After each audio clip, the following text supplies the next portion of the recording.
Hello नमस्कार, जय सीताराम, जय बिहार। कैसे हैं आप लोग? आपका फिर से स्वागत है मेरे चैनल पे पीएससी विद स्वीटी सिंह और ए डिफाइन में। दोस्तों, मैंने जो आधुनिक भारत एस.के. पांडे सर की जो पुस्तक की सीरीज़ शुरू की है, उसमें ये 5वां वीडियो है मेरा, जिसमें कि 1857 का कारण हमने पढ़ लिया था और उसके आगे की जो चैप्टर है पूरे वो हम कंप्लीट करने की कोशिश करेंगे। दोस्तों, आज से रात में 9 बजे मेरी रोज़ एस.के. पांडे सर की बुक की जो सीरीज आएगी वो रात में 9 बजे आएगी और सुबह में 9 बजे जो है वो एनसीईआरटी की बुक की सीरीज आएगी। इसके अलावा शाम को 6 बजे मेरी करंट अफेयर्स से रिलेटेड वीडियो आएगी। तो आपको मैंने कहा था कि 71 से पहले मैं आपको पीपीएससी के पीटी की प्रिपरेशन कराने की पूरी कोशिश करूंगी दोस्तों। तो इसके लिए आपको मेरे चैनल पर बने रहना होगा, सपोर्ट करना होगा, सब्सक्राइब करना होगा मेरे चैनल को। और आज हम लोग जो है इस सीरीज़ को आगे बढ़ाते हुए 1857 का जो क्रांति है उसके बाकी सारे एस्पेक्ट को क्लियर करने की कोशिश करेंगे। दोस्तों, मैंने 1857 इसलिए चुना है पहले और दूसरे चैप्टर के बाद कि जो भी इम्पोर्टेंट चैप्टर है पहले मैं वो करा दूँ, जिससे कि आपका वो सारा चैप्टर क्लियर हो जाए और बाकी जो समय बचेगा तो फिर मैं इन चैप्टर्स को जल्दी जल्दी कराने की कोशिश करूँगी। लेकिन सबसे पहले जो सबसे इम्पोर्टेंट है उसको पढ़ना ज़रूरी है। तो हम शुरू करते हैं, चलते हैं दोस्तों। अब हम विद्रोह के कारण को देखेंगे। 1857 के विद्रोह का बहुत सारा कारण था दोस्तों। एक तो राजनीतिक था, सामाजिक था, आर्थिक था, धार्मिक था और सैनिक कारण था। देखिए, ये चीज़ें आपको मेंस में भी सेम चीज़ें होती हैं और पीटी में भी सेम चीज़ें होती हैं, बस हमें लोग इसमें फैक्चुअल जो चीज़ें हैं उसको ज़्यादा देखने की कोशिश करेंगे। दोस्तों, अब हम एक एक करके जो है विश्लेषण करते हैं कि कहाँ से पीटी के फैक्ट बन जा सकते हैं। सबसे पहले हम राजनीतिक कारण देखते हैं। सबसे पहले तो राजनीतिक जो रूप से इनकी नीतियां ही इतनी खराब थी जिसने कि समाज के हर वर्ग को शोषित कर दिया था, जिसके कारण जो है अब तो विद्रोह होना मतलब अवश्याम भी हो गया था।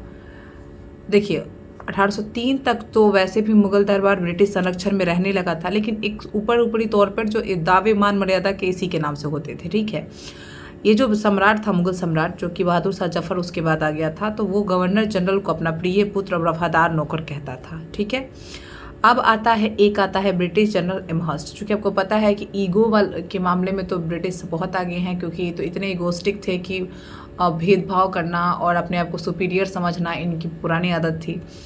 तो इसी तरीके से एमहर्स्ट आता है, वो बादशाह को साफ समझा देता है कि आपकी बादशाहत मात्र नाम मात्र की है, और दरबार के ब्रिटिश रेजिडेंट नज़र देते समय खड़े रहने से भी इनकार कर दिया। अब बात आता है, एक और गवर्नर आता है ऑकलैंड। ये थोड़ी सी चीज़ों को और आगे बढ़ा देता है और कहता है कि अपना दावा भी छोड़िए और अधिकार भी छोड़िए। ठीक है, अब इसने बादशाह को नज़र लेने, खिल्लत देने और दरबार करने से भी रोक दिया। दीवाने आम और दीवाने खास को भी बंद कर दिया। कौन? ऑकलैंड करता है ये सब। अब आता है एक डलहौजी। डलहौजी तो आता है तो पूरा उथल पुथल ही मचा देता है। डलहौजी सम्राट को लाल किले से हटने के लिए कह देता है, कहता है चलिए आप हटिए अब लाल किला से, बादशाह की उपाधि भी छोड़िए और अपना उत्तराधिकारी नामजद करने का अधिकार भी छोड़िए। मतलब अब डलहौजी तो कंप्लीट तौर पे बादशाह को सरेंडर करा देता है। ठीक है, तो एमहर्स्ट, ऑकलैंड और डलहौजी ने ये कार्यक्रम जो संपादित किए हैं बादशाह को हटाने के, तो वो आपको याद रखने हैं। अब देखिए, जब ये सब घटना हुआ तो सभी लोग मुगल बादशाह का जो इतना अपमान हो गया तो इससे भारतीय लोग नाराज हो गए, क्योंकि बहुत समय से जो है वो मुगल बादशाह को बादशाहत में थे तो इनको अपना सम्राट मान लिया था। तो इस तरह से बादशाहत मिटते देखना और इस तरह से उनका अपमान देखना भारतीय लोगों के लिए थोड़ा सा असहनीय कार्य था और इसीलिए उन्होंने इसको अपना अपमान समझ लिया। अब आते हैं अवध के नवाब वाजिद अली शाह। देखिए, उस समय अवध एक ऐसा स्टेट था जो कि सबसे ज़्यादा आज्ञा मानता था अंग्रेज़ों का। ठीक है, लेकिन जब उसके साथ अंग्रेज़ों ने इतना बुरा कर दिया, उसको कुशासन के आरोप में अपने अपदस्थ करके वाजिद अली शाह को, और 1856 में जब ब्रिटिश साम्राज्य में मिला लिया डलहौजी ने, वहाँ पे आउटरम जो था वहाँ का रेजिडेंट उसके रिपोर्ट के आधार पर, तब जो है ब्रिटिश से मोह भंग हो गया सभी का। ठीक है, अवध का एक चीफ कमिश्नर क्षेत्र बना दिया और हेनरी लॉरेंस अवध का पहला चीफ कमिश्नर बना। कौन अवध का पहला चीफ कमिश्नर बना? Henry Lawrence. तो जब इस राज्य के साथ इतना बुरा कर सकते हैं तो किसी के भी नहीं हो सकते हैं, ये धारणा बैठ गई कि अंग्रेज किसी के भी नहीं हैं। अब आता है अंग्रेजों ने, अब पेशवा आते हैं बाजीराव द्वितीय। ठीक है, अब उनके गोद ले दत्तक पुत्र ने गोद ले हुए पुत्र थे राणा साहब, उनको भी पेंशन बंद करा दी। कर्नाटक, सूरत, तंजौर की राजाओं की उपाधि का भी अंत कर दिया। 1854 में डलहौजी ने जमींदारों और जागीरदारों की जांच के लिए मुंबई में इनाम कमीशन बनाया। इनाम कमीशन कब बना था? 1854 में। इनाम कमीशन बना था 1854 में, आपको याद रखना है।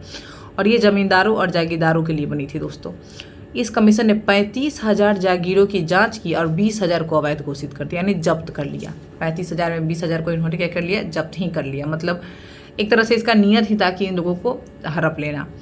कंपनी के सेवा में भारतीयों को उच्च पद पर नहीं रखा जाता था। 1860 में सर सैयद अहमद खान ने घोषणा की कि विद्रोह का सबसे महत्वपूर्ण कारण भारतीयों को प्रशासकीय तंत्र में प्रविष्ट न होने देना है। अंग्रेजों के प्रशासकीय परिवर्तन ने यहाँ की प्रचलित अव्यवस्था को भी झकझोर दिया था। आर्थिकरण देखते हैं। अंग्रेज की आर्थिक शोषण, मतलब अंग्रेजों ने तो इतने लेवल पर भारत का आर्थिक शोषण किया जिससे कि भारत को एक सोने की चिड़िया से एक कंगाल का देश बना दिया, भूखे नंगू का देश बना के छोड़ दिया। अंग्रेजों की आर्थिक शोषण की नीति विद्रोह का प्रमुख कारण थी। शोषण भूमि व्यवस्था के नए नए आविष्कार जैसे कि महालवाड़ी, अस्थायी बंदोबस्त, रैयतवाड़ी, ये सब हो गया। कर में वृद्धि और भारतीय उद्योग धंधों को नष्ट करके किया गया। सूखा, बाढ़ आदि के कारण फसलें न होने पर महाजनों को कर्ज लेकर लगान अदा करना पड़ता था। कर्ज न अदा कर पाने पर सूदखोर जमीन पर कब्जा कर लेते थे। न्यायालय और महाजनों के बीच गठबंधन से ऐसी स्थिति पैदा हो गई जिससे भुक्तभोगी सत्ता उखाड़ फेंकने के किसी भी अवसर का स्वागत करने के लिए तैयार थे। भारतीय अर्थव्यवस्था पर दूसरा आघात व्यापार पर नियंत्रण के रूप में देखा गया। देखिए, भारतीयों को ऐसा बना दिया गया कि अपने जो नीति लाकर कि भारतीय जो कच्चे माल को यहाँ से सस्ते दाम पर खरीद कर वहाँ पे यूरोप में कच्चा माल का सप्लाई करके औद्योगिकीकरण हो गया था। वहाँ से सारे बने बनाए वस्तुओं का आयात यहाँ पे हो जाता था। भारत के उद्योग धंधों को नष्ट कर दिया गया। रेलवे के आविष्कार ने तो और स्थिति खराब कर दी। इस तरीके से हमारे यहाँ जो शिल्पकार थे, हम जो हाथ के कारीगर थे, सारे लोग बेरोजगार हो गए और उनको लगान तो अदा करना ही था। लगान की ऊंची दर थी, तो इसीलिए स्थिति एकदम खराब हो गई। हमारे राष्ट्रीय नेता थे दादा भाई नौरोजी थे, आर.पी. दत्त थे, R.C. दत्त थे, गोपाल कृष्ण गोखले जी। इन्होंने अंग्रेजों की आर्थिक नीति पर की कड़ी आलोचना की। दादा भाई नौरोजी की बहुत चर्चा की जा सकती है। 1861 में इन्होंने अपनी पुस्तक लिखी poverty and un British rule in India. Very important, you have to remember, आपको याद रखना होगा इसको, poverty and un British rule in India. इसमें धन निकासी का सिद्धांत है, जिसको ड्रेन थ्योरी भी कहते हैं। ठीक है, अब दोनों, कभी कभी ड्रेन थ्योरी पूछ देता है, अंग्रेजी भी पूछ देता है। ट्रिक करने के लिए कुछ भी कर सकता है बीपीएससी। तो ड्रेन थ्योरी भी आपको याद रखना है और धन निकासी सिद्धांत भी याद रखना है। तो ये दोनों दादा भाई नौरोजी ने दिया था। पहली बार प्रति व्यक्ति आय का भी सिद्धांत इन्होंने ही दिया था। पहली बार ये भी कि अंग्रेज की जो आर्थिक नीति है वो भारत को निचोड़ रही है, ये भी कहा था दादा भाई नौरोजी ने ही। एक बड़ा कारण था सामाजिक और धार्मिक कारण, क्योंकि अंग्रेज जो है वो भारतीयों के धर्म में, समाज में लगातार हस्तक्षेप कर रहे थे, जिसके कारण भी एक बहुत बड़ा वर्ग जो है उनसे असंतुष्ट हो गया था। जैसे विलियम बेंटिक और डलहौजी के समय में हिंदू समाज में व्याप्त कुरीतियों को दूर करने के लिए कानून बनाए गए। भी अच्छे कानून थे, लेकिन उस समय चूंकि इतना ज़्यादा ये धार्मिक रूप से समाज जकड़ा हुआ था कि कोई भी इस सुधार को मानने के लिए तैयार नहीं हो रहा था। अब देखिए, सती प्रथा किसने, राजा राम मोहन राय की सहायता से ही अंत किया था विलियम बेंटिक ने 1829 में, लेकिन इसका भी विरोध किया गया। हालांकि ये अच्छा कदम था। कन्यावध का ही विरोध बंद कराया गया था, इसका भी विरोध किया गया। बाल विवाह का निषेध, विधवा विवाह का समर्थन, तो ये ईश्वरचंद्र विद्यासागर 1856 में कानून बना इस पर। तो इन सब चीज़ों का, हालांकि ये सुधार बहुत ही इंपॉर्टेंट थे, बहुत ही महत्वपूर्ण थे, परंतु उस समय के जो परंपरावादी और पाखंडी और पंडित जो लोग थे, वो लोग अपने सत्ता को चुनौती मानकर इस समय क्या कर रहे थे, इसमें यूरोपियों का विरोध कर रहे थे। इस आधार पर भी यूरोपीय अधिकारी भारतीयों के साथ, अब एक से आता है कि यूरोपीय अधिकारियों का व्यवहार इतना खराब था भारतीयों के साथ कि कोई भी, तिलक जी कहते हैं कि यहाँ पे कहते हैं तिलक जी कि कोई भी ऐसी जाति जिसमें थोड़ा सा भी आत्मसम्मान, यानी आत्मसम्मान युक्त कोई भी जाति, इसे 1 घंटे के लिए बर्दाश्त नहीं करेगी। इतने गंदे कुत्तों, जानवरों के से हमारा तुलना करते थे। और उनके होटल्स के बाहर लिखा रहता था, dogs and Indians are not allowed, यानी कुत्ते और भारतीय इसमें प्रवेश इसमें वर्जित है। हालांकि अलग बात है कि मज़े की बात एक और है कि आज जो 100 साल बाद की स्थिति जो आ रही है, उसमें एक भारतीय वहाँ पे ऋषि सुनक जी जो वहाँ पे प्रधानमंत्री रहे, उन्होंने पूरे देश पर राज किया, तो एक अलग स्थिति है। लेकिन उस समय उन्होंने ऐसा दिखा था। तो तिलक जी, इतनी खराब स्थिति थी कि तिलक कहते हैं कि अगर कोई भी आत्मसम्मान युक्त रहती हो तो 1 घंटे के लिए नहीं बर्दाश्त करें। सोचिए उस समय के लोग किस स्थिति में, किस अवस्था में रहते होंगे। सामाजिक दृष्टि से भारतीयों के प्रति अंग्रेजों का व्यवहार बहुत ही अपमानजनक हुआ करता था। जैसा कि मैंने पहले ही बताया, भारतीयों को काले अथवा सुअर की संज्ञा देते थे। ठीक है, बहुत ही खराब। होटल क्लबों में भी इनको प्रवेश नहीं देते थे। 1813 का समय आता है और एक और शोषण जुड़ जाता है। अब धर्म का मामला जुड़ जाता है, जब ईसाई मिशनरियों को भारत में आने और अपने धर्म प्रचार की अनुमति मिल जाती है। अब वो इतना धर्म प्रचार करने लगते हैं कि जो भी शिक्षण संस्थान है सब में ईसाई धर्म का प्रचार प्रारंभ हो जाता है। 1837 में जो अकाल पड़ा था, उस समय लोगों की मजबूरी का फ़ायदा उठाकर अनेक व्यक्तियों को ईसाई बनाया गया। 1845 में तो एक नियम बनाया गया जिसमें कारागार में जो बंदी थे उनके अपने भोजन के बर्तन ले जाने पर भी रोक लगा दी गई और जानबूझकर कैदियों का भोजन एक गैर ब्राह्मण द्वारा बनवाया गया ताकि उनके धर्म को चुनौती दी जा सके। अब इससे कैदियों को लगा कि उन्हें ईसाई बनाया जा रहा है और ऐसा हो भी रहा था।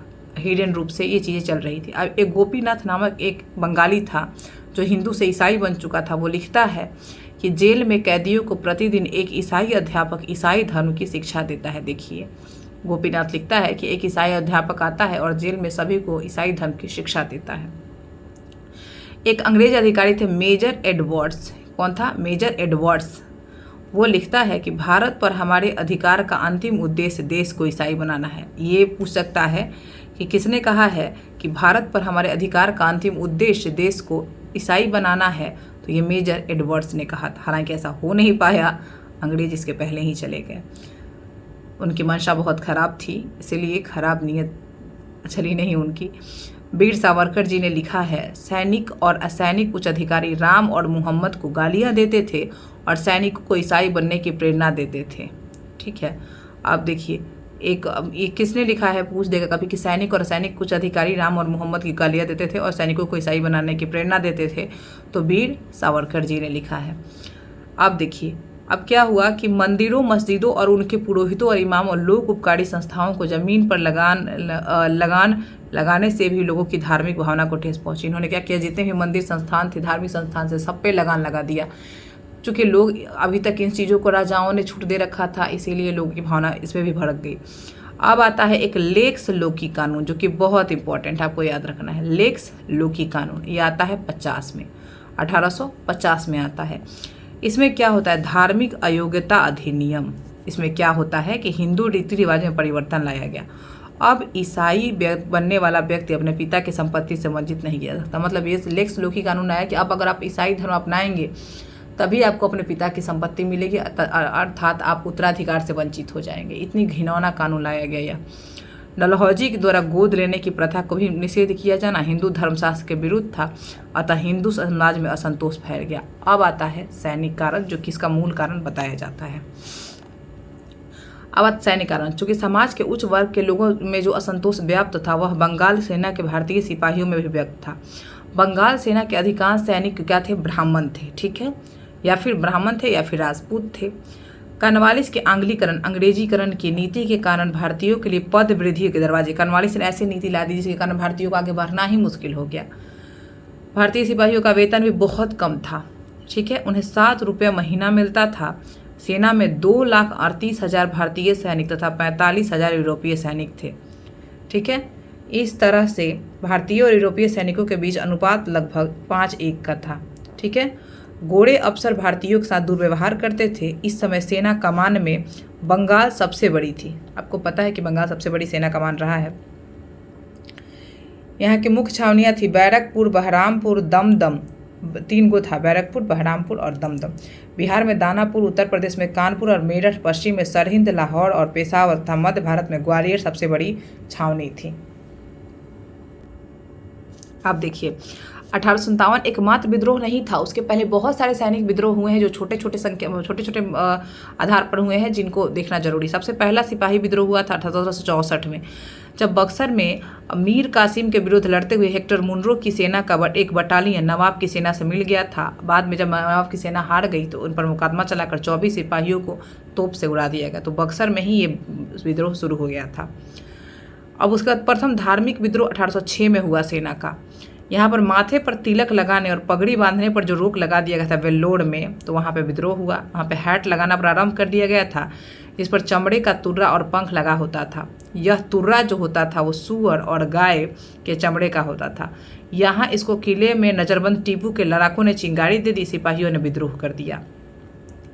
अंग्रेजी सेना ने अंततः विद्रोह को कुचल दिया। सेना की एक अन्य धार्मिक युद्ध 1824 में हुआ था, जब बैरकपुर में 37वीं रेजिमेंट ने बर्मा जाने से इनकार कर दिया। 1824 वाला जो हुआ वो इसलिए हुआ क्योंकि बर्मा जाने से बैरकपुर रेजिमेंट ने इनकार कर दिया, क्योंकि हिंदुओं में समुद्र पार जाने का मतलब था उनका धर्म नष्ट होना।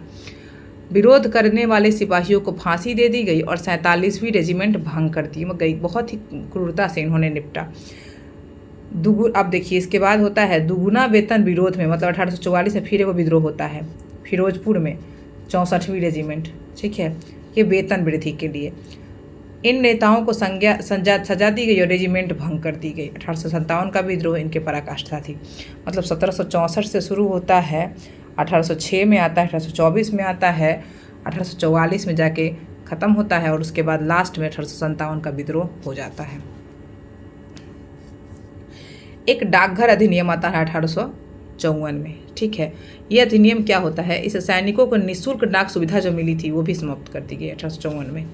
1856 में कैनिंग सरकार ने सेना भर्ती अधिनियम लाती है और कहा कि सेना के सभी सैनिकों को स्वीकार करना होता था कि जहां कहीं भी सरकार को आवश्यकता होगी वे वहीं कार्य करेंगे, अतः समुद्र पार भी जा सकेंगे, ऐसा मना नहीं कर सकते हैं। ये कब आया था, सेना भर्ती अधिनियम 1856 और डाक अधिनियम 1854। सैनिकों को कृषकों से अटूट संबंध था। बंगाल में अधिकतर सिपाही उत्तर प्रदेश से आते थे और अधिकतम ऊंची जाति के थे। ऊंची जाति के होने से तात्पर्य ये है कि ये लोग अनुशासन स्वीकार करने के लिए तैयार ही नहीं थे, ठीक है। चार्ल्स नेपियर का कथन मानना था कि उच्च जाति वाले भाड़े के सैनिकों पर भरोसा ही नहीं करता था वो, क्योंकि वो जानता था कि इनका कोई भरोसा नहीं है, कब ये जो है वो अपने आप से बाहर हो जाएं। तत्कालीकरण देख लेते हैं। 1856 का समय आता है जब सरकार पुरानी लोहे वाली बंदूक ब्राउन बैस के जगह पर न्यू एनफील्ड राइफल लाती है और इस राइफल में कारतूस के ऊपरी भाग को मुंह से काटना पड़ता था, ठीक है। यहाँ तक कोई दिक्कत नहीं था, लेकिन दिक्कत कहाँ था, जनवरी 1857 में बंगाल सेना में यह अफवाह फैल गई कि कारतूस में गाय और सूअर की चर्बी लगी हुई है। इस घटना ने चिंगारी का कार्य किया और मंगल पांडे ने विद्रोह की शुरुआत कर दी। कालांतर में पूछताछ ने सिद्ध कर दिया कि वास्तव में गाय और सूअर की चर्बी का प्रयोग इसमें किया गया था। मतलब जानबूझ के हिंदू और मुस्लिम के धर्म से खेल रहे थे ये लोग। अब होता है विद्रोह प्रारंभ। यहाँ होता है 23 जनवरी 1857 का समय आता है। दमदम के सैनिकों ने कारतूस के प्रयोग को अस्वीकार कर दिया। 23 जनवरी हो गया। अब आगे बढ़ते हैं, फरवरी आता है 26 फरवरी। बहरामपुर के सैनिकों ने कारतूस के प्रयोग को मना कर दिया। पहले दमदम, फिर बहरामपुर। अब आता है मार्च, पहले जनवरी, फरवरी, मार्च। 29 मार्च 1857, वेरी इंपॉर्टेंट। 34वीं रेजिमेंट के एक सिपाही रहते हैं बैरकपुर में। कहाँ? बैरकपुर में। मंगल पांडे जी अपने साथियों के साथ विद्रोह का आह्वान करते हैं और अपने एडुजेंट लेफ्टिनेंट बाग की हत्या कर देते हैं और मेजर सार्जेंट हॉडसन पर गोली चला देते हैं। मंगल पांडे को तत्काल 29 को काम करते हैं और 8 अप्रैल को उनको फांसी पर लटका दिया जाता है और 34वीं रेजिमेंट को भंग कर दी जाती है। ये सारा रेजिमेंट भी पूछा जाता है, सब पूछा जाता है, इसलिए आपको याद रखना है। जो भी बिगिनर्स हैं बीपीएससी के लिए, जो 71वीं की तैयारी तो कर ही रहे हैं, 72वीं बीपीएससी की तैयारी करना चाहते हैं, वो निश्चित इस चीज़ों को पढ़ेंगे और बहुत समय लेके बहुत आराम से पढ़ेंगे। इस वीडियो को 1 बार 2 बार 3 बार पढ़िए। जिस पॉइंट को बहुत ज़्यादा हाईलाइट किया जा रहा है, बहुत ज़्यादा इंपॉर्टेंट बताया जा रहा है, उस चीज़ को रिवाइज कीजिए। अब चलते हैं हम। अब होता है 24 अप्रैल का दिन आता है। मार्च बीतता है, अप्रैल में फांसी के बाद 24 अप्रैल आता है 1857 को। मेरठ में जो तैनात होती है देसी घोड़सवार सेना के 99 सिपाही, वो चर्बी लगी कारतूस को इनकार कर देते हैं यूज़ करने से। आता है 9 मई 1857। इसमें से 85 सिपाही को बर्खास्त कर 10 वर्ष की सज़ा सुनाई जाती है। अब आता है 10 मई 1857 का समय। मेरठ के तैनात पूरी भारतीय सेना ने विद्रोह कर दिया और अपने अधिकारियों पर गोली चला दी। ठीक है, ठीक है दोस्तों। अपने साथियों को मुक्त करवाकर ये लोग दिल्ली की ओर चल पड़े और मेरठ में तैनात जनरल हेविट के पास, हालांकि 2200 यूरोपीय सैनिक थे, परंतु इसने तूफान को रोकने का कोई प्रयास ही नहीं किया। इस तरीके से मेरठ के विद्रोही 11 मई को दिल्ली पहुंचते हैं और 12 मई को इन्होंने दिल्ली पर अधिकार कर लिया। पूछ सकता है कब दिल्ली पर अधिकार कर लिया, तो विद्रोहियों ने तो 12 मई को। नेक्स्ट होता है कि अब जो लेफ्टिनेंट बिलोबी होता है वहाँ पे, जो दिल्ली का शस्त्रागार कार्यवाहक कब होता है, कुछ प्रतिरोध करता है परंतु पराजित हो जाता है। विद्रोहियों ने बहादुर शाह द्वितीय, यानी कि उस समय जो सम्राट था, को भारत का सम्राट घोषित कर दिया। बहादुर शाह द्वारा नेतृत्व स्वीकार करने के कारण ऐसे सब लोगों को एकत्रित होने के लिए एक केंद्र बिंदु मिल गया जो ब्रिटिश राज को समाप्त करना चाहते थे। अब देखिए, अब दिल्ली में सरकारी कामकाज चलाने के लिए सारे फौजी और गैर फौजी मामलों को फैसला करने के लिए एक परिषद गठित कर ली गई थी। इसमें सेना और नागरिक प्रशासन के प्रतिनिधि थे। ठीक है, आरंभ में तो इनका नेतृत्व मुगल शहजादे कर रहे थे, लेकिन 3 जुलाई 1857 को बख्त खां जब बरेली से दिल्ली पहुंचते हैं तब उन्हें मुख्य नेता बना देता। पूछ देता है कि 1857 के विद्रोह में दिल्ली में प्रमुख नेता कौन थे, तो बख्त खान थे। ठीक है, यहाँ की वास्तविक सत्ता सिपाहियों के हाथ में ही रहती है। 20 सितंबर का दिन आता है 1857 को, जब दिल्ली पर अंग्रेजों का फिर से कब्जा हो जाता है। तो फिर पूछता है कि दिल्ली पर फिर से अंग्रेजों ने कब्जा कब कर लिया, तो 20 सितंबर 1857। और जॉन निकोलसन, इसमें एक अंग्रेज अधिकारी मारा गया, जॉन निकोलसन, आपको याद रखना है, जॉन निकोलसन। नेक्स्ट हम बढ़ते हैं। अब आती है बार हडसन ने सम्राट के 2 पुत्रों मिर्जा मुगल और मिर्जा ख्वाजा, हडसन जो था जो दिल्ली के विद्रोह को मतलब संभाल रहा था, तो निकोलसन तो मारा गया, हडसन बचा था। तो सम्राट के 2 पुत्रों मिर्जा मुगल और मिर्जा ख्वाजा सुल्तान, मुगल और ख्वाजा सुल्तान, और पोते मिर्जा अबू बकर, मिर्जा मुगल, मिर्जा ख्वाजा सुल्तान और पोते मिर्जा अबू बकर को दिल्ली के लाल किले के सामने गोली मार देता है। हडसन बहादुर शाह को हुमायूं के मकबरे से गिरफ्तार कर लेता है। कहाँ से? हुमायूं के मकबरे से हडसन करता है, याद रखिएगा। और निर्वासित कर रंगून भेज देता है, जहाँ 1862 में उनकी मृत्यु हो जाती है। कहाँ भेजाता है? रंगून, तो ये भी याद रखना है। जब दिल्ली पर अंग्रेजों का कब्जा हो गया तब बख्त खां लखनऊ चला आया और तब तक लड़ता रहा जब तक वो मारा नहीं गया। मिर्जा गालिब का बहुत ही इंपॉर्टेंट चीज़ है यहाँ पे। मिर्जा गालिब विद्रोह के समय दिल्ली में ही थे। उन्होंने इस विद्रोह को देखते हुए लिखा है कि यहाँ मेरे सामने एक रक्त का विशाल सागर है, केवल खुदा ही जानता है कि मुझे और क्या देखना बदा है। ठीक है,